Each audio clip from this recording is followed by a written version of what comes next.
గురుగారు నమస్తే అండి. శ్రీమాత్రే నమః. శ్రీ గురుభ్యో నమః. గురుగారు మకర రాశి వాళ్ళకి మనకి గ్రహాలు మారుతున్నందున ఈ అక్టోబర్ మాసంలో వారికి ఎలా ఉండబోతుందో తెలియజేస్తారా? ముఖ్యంగా అక్టోబర్ మాసంలో మకర రాశి విషయానికి వస్తేనన్న వీళ్ళకి ఈ మాసం అంతా కూడా స్తబ్దతగా నడుస్తూ ఉంటుంది. ముఖ్యంగా అనుకున్న పనులు పూర్తి కాకపోవటం, అలాగే అనేక రకాలైనటువంటి మానసికమైనటువంటి ఒత్తిడి, సమస్యలు రావటం, ఇలాంటివి ఎక్కువగా జరిగేటువంటి పరిస్థితులు కనబడుతూ ఉన్నాయి. అంతేకాకుండా ముఖ్యంగా ధనపరంగా అంటే ఆర్థికపరమైనటువంటి కష్టాలు అతి ఎక్కువగా వచ్చేటువంటి పరిస్థితులు కనబడుతూ ఉన్నాయి. అందులోనూ ముఖ్యంగా ఇచ్చినటువంటి అప్పులు వెనక్కి తిరిగి రాకపోవటం, మీరు తీసుకున్న అప్పులు తీర్చలేకపోవటం, తద్వారా పరువు నష్టం వాటిల్లటం, అప్పులు ఇచ్చినటువంటి వాళ్ళు మీ ఇంటి మీద గొడవలు రావటం, మీరు ఎంత గొడవ పడ్డా మీకు ఇవ్వవలసినటువంటి వాళ్ళు డబ్బులు ఇవ్వకపోవటం, అనవసరమైనటువంటి ఖర్చులు, ఆదాయం తగ్గిపోవటం, భార్యాభర్తల మధ్యలో ఉండేటువంటి అవగాహన లోపం జరిగి అనవసరమైనటువంటి సమస్యలు తెచ్చుకోవటం. అంతేకాకుండా నిజంగా చెప్పాలి అంటే ఏ రకంగానూ బాగాలేదు అని చెప్పుకోవడానికి మకర రాశి వారికి ముఖ్యంగా చెప్పుకోవచ్చు నాన్న. అలాగే మకర రాశిలో విద్యార్థులు అతి కష్టం మీద ఉత్తీర్ణత కలగటం, అలాగే అసలు పాస్ అవుతామా లేదా, చదివింది జ్ఞాపక శక్తి కోల్పోయి పరీక్షా సమయానికి వచ్చేసరికి మానసికమైనటువంటి ఒత్తిడితో ఈ గుర్తు లేకపోవటాలు, ఇలాంటివన్నీ కూడా ఎక్కువగా జరిగేటువంటి పరిస్థితులు కనబడుతూ ఉన్నాయి. అలాగే మకర రాశిలో ఉండేటువంటి పెద్దవాళ్ళ అనారోగ్య పరిస్థితి కూడా ఇంట్లో చికాకులు తెప్పించేటువంటి పరిస్థితిగా కనబడుతుంది. ముఖ్యంగా స్నేహితుల మరణ వార్త వినటం, తద్వారా మానసికంగా అస్థిమితత పొందడం అతి ఎక్కువగా ఉంటుంది.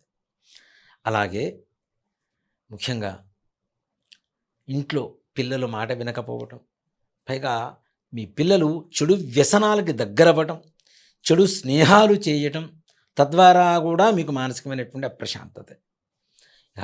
రాజకీయ నాయకుల విషయానికి వస్తే వీళ్ళకి అనుకున్న పనులు ఏవి అవ్వవు, అంత గడ్డు కాలంలాగా కనబడుతూ ఉంటుంది. వచ్చిన పదవి వచ్చింది, ఇంకా రేపో మాపో పదవిని అలంకరిస్తామనుకునేటువంటి సమయంలో కూడా మరలా ప్రారంభ దశకి చేరుకునేటువంటి పరిస్థితులు కనబడుతూ ఉన్నాయి. రియల్ ఎస్టేట్ రంగం వారి వ్యవహారానికి వస్తే మరీ కష్టకాలంగా ఉంది. ఏ ఒక్క పనులు ముందుకు వెళ్ళవు. తీసుకున్న అప్పులు తీర్చాలి, వడ్డీలు కట్టాలి, వడ్డీల మీద వడ్డీలు కట్టేటువంటి భారం మీ తల మీద ఎక్కువగా బరువు అనిపిస్తూ ఉంటుంది. రైతుల విషయానికి వస్తే రైతులకు కూడా ఇదే పరిస్థితి. వాళ్ళు తీసుకున్నటువంటి అప్పులు రుణాలు తీర్చడం కోసం పొలాలు అమ్మవలసినటువంటి పరిస్థితి, గృహాలు అమ్మవలసినటువంటి పరిస్థితి అక్టోబర్ మాసంలో మకర రాశి వారికి రాబోయేటువంటి రోజులు అతి గడ్డు కాలంగా, కష్టకాలంగా చెప్పవలసిన పరిస్థితి కనబడుతూ ఉంది. ప్రైవేటు పరమైన, ప్రభుత్వపరమైనటువంటి ఉద్యోగస్తులకు కూడా ఉద్యోగ వ్యవహారాలలో చాలా కష్టకాలం ఉంటుంది. ఉన్న ఉద్యోగం ఊడుతుందా ఉంటుందా అనేటువంటి ఒక బాధ, ఒక ఒత్తిడి, మానసికమైనటువంటి ఒత్తిడికి లోనవ్వటం, అలాగే ఉన్నత అధికారుల దగ్గర నుంచి చివాట్లు తినాల్సినటువంటి పరిస్థితి. మీతో సహోద్యోగులు ఎవరైతే మీరు కలిసి ఉద్యోగం చేస్తూ ఉంటారో వారే మీ మీద ఫిర్యాదులు ఇవ్వటం, తద్వారా ఇంకా మానసికమైనటువంటి ఒత్తిడికి లోనవ్వటం. అలాగే ముఖ్యంగా విదేశీ ప్రయాణాలు, ఈ నెలలో అసలు ప్రయాణమే పెట్టుకోవద్దు, దయచేసి ఆపండి కొన్ని రోజుల పాటు అని చెప్పి ముఖ్యంగా ఒక గమనికగా చెప్పుకోవచ్చు, ఒక హెచ్చరికగా చెప్పుకోవచ్చు. అట్లాగే వివాహ ప్రయత్నాలు కూడా అనుకూలించవు, సంతానం సాఫల్యత ఉండదు. అలాగే ముఖ్యంగా అనారోగ్య పరిస్థితి, ఇంత ఆలోచనలో పడ్డప్పుడు అనారోగ్య పరిస్థితి ఉంటుంది. అలాగే ఈ మకర రాశిలో ఉన్నటువంటి ప్రతి ఒక్కరికి కూడాను బయటికి చెప్పుకోలేనటువంటి, లోపల మింగలేనటువంటి కొన్ని బాధలు అనుభవిస్తూ ఉంటారు. సినీ రంగ పరిశ్రమలో ఉండేటువంటి వారికి కూడా అవకాశాలు వచ్చినట్లే వచ్చి చేజారిపోవడం, తద్వారా బాధ. మీ అవకాశాలు మీకంటే తక్కువ ప్రతిభ ఉన్న వారిని వరించడం, మీకున్నటువంటి ప్రతిభకు ఆ యొక్క పదవి, ఆ యొక్క స్థానం రాకపోవడం వల్ల అది కూడా మానసికంగా బాధగానే మిగిలిపోయేటువంటి పరిస్థితి.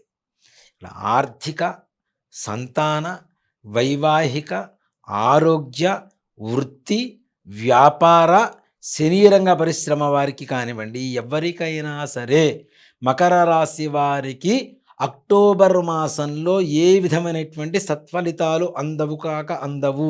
మకర రాశి వారు ఎలాంటి పరిహారాలు చేసుకుంటే ఈ మాసం అంతా బాగుంటుందో తెలియజేస్తారా? మీరు తప్పనిసరిగా దైవ చింతన, దైవ బలం చాలా చాలా చాలా అవసరమైనటువంటి పరిస్థితి. ఇలాంటి పరిస్థితుల్లో ముఖ్యంగా చెప్పొచ్చేది ఏమిటి అంటే, అనవసరమైనటువంటి శత్రు బాధలు పెరిగేటువంటి పరిస్థితులు కనబడుతున్నాయి. మిత్రులు కూడా శత్రువులుగా మారుతూ ఉంటారు. తద్వారా కూడా మీకు ఎక్కువగా బాధలు కనబడేటువంటి పరిస్థితులు కనబడుతున్నాయి. కాబట్టి దయచేసి మకర రాశి వాళ్ళు ఈ యొక్క అక్టోబర్ మాసంలో ఏదైనా అమ్మవారికి మంగళవారం రోజున రాహుకాలంలో నిమ్మకాయ దీపాలు పెట్టి అమ్మవారికి నిమ్మకాయ మాల సమర్పించి కుంకుమతో అర్చన చేయించుకొని ఆ కుంకుమ నిత్యం ధరిస్తూ అమ్మవారి పాద సేవలో తరిస్తూ అమ్మవారి నామాన్ని జపిస్తూ ధ్యానం చేస్తున్నటువంటి వాళ్ళకి కొంతమేరకు ఈ కష్టాలు తగ్గి కొంతమేరకు అనుకూలత పెరగడానికి అవకాశం ఉన్నది. ఇది గమనించవలసినటువంటి విషయం. గురుగారు, మకర రాశి వారికి ఈ మాసం అంతా ఎలా ఉంటుందో అన్న విషయాలన్నీ అయితే చాలా క్లుప్తంగా తెలియజేశారండి. ధన్యవాదాలు. శ్రీమాత్రే నమః. శ్రీ గురుభ్యో నమః.